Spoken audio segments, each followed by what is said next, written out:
Hello മക്കളെ, നിങ്ങളെല്ലാവരും അറിഞ്ഞ് കാണും രേണു സുധീര അസുഖത്തെക്കുറിച്ച്. ഈ അസുഖം ആ കൊച്ചറിയുന്ന സമയത്തും അവളുടെ അസുഖത്തെക്കുറിച്ചോ അവളുടെ ചികിത്സയെക്കുറിച്ചോ അവൾ ചിന്തിക്കാതെ ആ നിമിഷം തൊട്ട് ഇനി എനിക്ക് ഒരുപാട് സമയമില്ല എന്നുള്ള ആ ഒരു ചിന്തയാണ് അവൾക്ക് ഉണ്ടായിട്ടുള്ളത്. അതുകൊണ്ടാണ് ആ നിമിഷം തൊട്ടേ ആ കൊച്ച് രായും പകലും കിടന്ന് ഒക്കുന്നതെല്ലാം ചെയ്ത് കഷ്ടപ്പെട്ട് കുഞ്ഞുങ്ങളെ ഭാവിയെ കുറിച്ച് ഓർമ്മിച്ച് ഇതെല്ലാം ചെയ്യുന്നത്. കാരണം ഈ ഉള്ള പൈസ എടുത്ത് അവൾക്ക് ചികിത്സിക്കാൻ അവൾ അതിനെക്കുറിച്ച് ചിന്തിക്കാതിരുന്നത്, അങ്ങനെ എടുത്ത് ചെയ്ത് കഴിഞ്ഞാൽ ആ പൈസയും പോവും, അവളെ ആരോഗ്യസ്ഥിതി മോശമായി പോയ പൈസയും പോവും, കുഞ്ഞുങ്ങളുടെ ഭാവി ബുദ്ധിമുട്ടിലാവും. അതുകൊണ്ട് അവളെ അസുഖമല്ല അവൾക്ക് വലുത്, അസുഖം ചികിത്സിക്കുന്നതല്ല വലിയ കാര്യം, അവളുടെ കുഞ്ഞുങ്ങളുടെ ഭാവി ജീവിതമാണ് വലിയ കാര്യം എന്ന് ചിന്തിച്ച് രായും പകലും കഷ്ടപ്പെടാനായിട്ട് ഓടി നടന്ന് കഷ്ടപ്പെട്ട് ആരും ഇറക്കി വിടാതെ സമാധാനമായിട്ട് കിടന്നുറങ്ങാനായിട്ട് അവളെ കുഞ്ഞുങ്ങൾക്കൊരു വീടുണ്ടാവണമെന്നും കുഞ്ഞുങ്ങളുടെ ഭാവിക്ക് വേണ്ടി എന്തെങ്കിലും ചെയ്യണമെന്നും അവരൊക്കൊരു വരുമാന മാർഗം ഉണ്ടാക്കണമെന്നും മാത്രമാണ് അവൾ ചിന്തിച്ച് മാക്സിമം അവൾക്ക് ചെയ്യാൻ പറ്റുന്ന സമയം വരെ കുഞ്ഞുങ്ങൾക്ക് വേണ്ടി ചെയ്യാം എന്ന് തീരുമാനിച്ചാണ് ഈ അസുഖത്തിന് വേണ്ടി ചികിത്സിക്കാതെ പോയതെന്ന് നമുക്കറിയാം. ഇതാണ് ഒരമ്മയുടെ വാത്സല്യവും സ്നേഹവും കരുതലും ത്യാഗവും. ഇത് കണ്ട് പഠിക്കേണ്ടൊരു കാര്യമാണ്.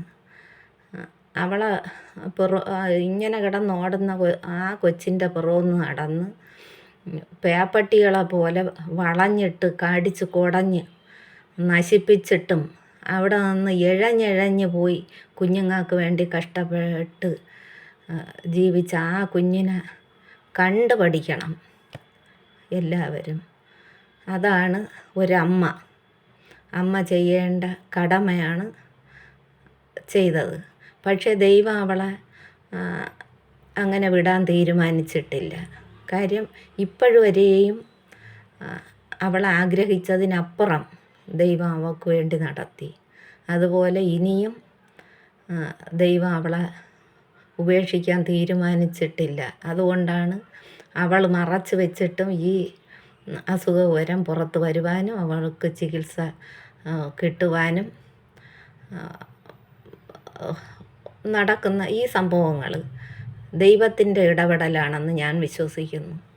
കാരണം അവൾ ഇനിയും ജീവിക്കണം, ഇനിയും നല്ല നല്ല കാര്യങ്ങൾ കുഞ്ഞുങ്ങൾക്ക് വേണ്ടി ചെയ്യണം എന്ന് ദൈവത്തിൻ്റെ തീരുമാനമാണത്. അത് അവൾക്ക് ദൈവത്തിൻ്റെ കൃപയും അനുഗ്രഹവും ഉണ്ടാവാൻ നമുക്ക് പ്രാർത്ഥിക്കാം. അതുപോലെ തന്നെ ഈ വളഞ്ഞിട്ട് അവളെ ഉപദ്രവിച്ച സകല പേപ്പട്ടികളും അവളോട് ചെയ്ത ക്രൂരതയ്ക്ക് ദൈവം അവരെ എല്ലാവരെയും അനുഗ്രഹിക്കട്ടെ. എന്നിട്ടും ഇത്രയും സുഖമില്ല എന്നറിഞ്ഞിട്ടും അവർ ആഘോഷിക്കുകയാണ്. അവരെ ഓരോ വീഡിയോ ഓരോരുത്തർ ചെയ്യുന്ന ആ രീതികൾ കാണുമ്പോൾ തന്നെ നമുക്കറിയാം അവർ ആഘോഷിക്കുകയാണ്. എന്നിട്ട് അവർ പലരും പറയുന്നുണ്ട്, ഇനിയെങ്കിലും നീ ഒന്ന് ഒതുങ്ങുന്നു. അവളടുത്ത് ഒതുങ്ങാൻ പറയാൻ ഇവരൊക്കെ അവളെ അപ്പച്ചീര മക്കളാണ്. അതെ, അവളങ്ങ് ഒതുങ്ങി ഇരി, നമ്മൾ നിൻ്റെ തീട്ടം കോരിയല്ലേ നമ്മൾ കുറേ സമ്പാദിച്ചത്, അതെല്ലാം നമ്മൾ ബാങ്കിലിട്ടിട്ടുണ്ട്, നീ ഒന്ന് ഒതുങ്ങി അങ്ങ് ഇരുന്നാൽ മതി, ഇതെല്ലാം കൂടെ കൊണ്ടുവന്ന് നമ്മളങ്ങ് മറിച്ച് തരാം എന്നുള്ള ഉദ്ദേശത്തിലായിരിക്കും അവർ പറഞ്ഞത്. അതങ്ങ് മറിച്ച് കൊടുക്കണം കേട്ടോ. മറിച്ച് കൊടുത്തിട്ട് അടുത്ത ആളിനെ നോക്കണം, തീട്ടം കോരാൻ വല്ല വഴിയും ഉണ്ടാ എന്ന് വേറെ ആളിനെ നോക്കണം. നോക്കിയിട്ട് അവരെ പിറകോന്ന് നടന്ന് ചാണകം ഇടുന്നത് മൊത്തം കോരണം കേട്ടാ. കാര്യം ഓരോരുത്തർക്കും ഓരോ ജോലി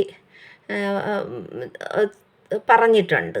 ഓരോരുത്തർക്ക് മാച്ചായതും ചെയ്യാൻ പറ്റുന്നതുമായ ജോലിയല്ലേ അവർ ചെയ്യത്തുള്ളൂ. അവളെ കൊണ്ടൊക്കുന്ന കണക്ക് കഷ്ടപ്പെട്ട് അവളെ മക്കൾക്ക് വേണ്ടി കഷ്ടപ്പെട്ട് പൈസ ഉണ്ടാക്കുന്നു. അവളെ തീട്ടം കോരി പുറവുന്ന് നടന്ന് തീട്ടം കോരി പൈസ ഉണ്ടാക്കി. ഇനിയിപ്പോൾ അവൾക്ക് വേണ്ടിയിട്ട് അത് അവരങ്ങ് മറിച്ച് കൊടുക്കും. അതുകൊണ്ട് ഇനിയെങ്കിലും അവളൊന്ന് അടങ്ങിയിരിക്കണമെന്നാണ് അവരൊക്കെ പറയുന്നത്. പക്ഷേ ദൈവം അവളെ ഇനിയും ജീവിതത്തിലേക്ക് കൊണ്ടുവന്ന് പലതും ചെയ്യാനുണ്ട്. പലതും നിങ്ങൾ കാണാനും ഉണ്ട് കേട്ടോ. ഞാൻ അങ്ങ് മരിച്ചു പോയാലും നിങ്ങളിത് മനസ്സിൽ വെച്ചേക്കണേ. ഒരുപാട് കാര്യങ്ങൾ ഈ മക്കൾക്ക് കാണാനുണ്ട് കേട്ടോ. നിങ്ങൾ ഒന്നുമല്ല. ഇനി ഒരുപാട് കാണാതിരിക്കുന്നതേ ഉള്ളൂ കേട്ടോ മക്കളെ. നിങ്ങൾക്ക് ദൈവത്തിൻ്റെ അനുഗ്രഹവും കൃപയും എല്ലാം ഉണ്ടാവും കേട്ടോ. നിങ്ങൾ തയ്യാറായി ഇരുന്നോണേ. ശരി.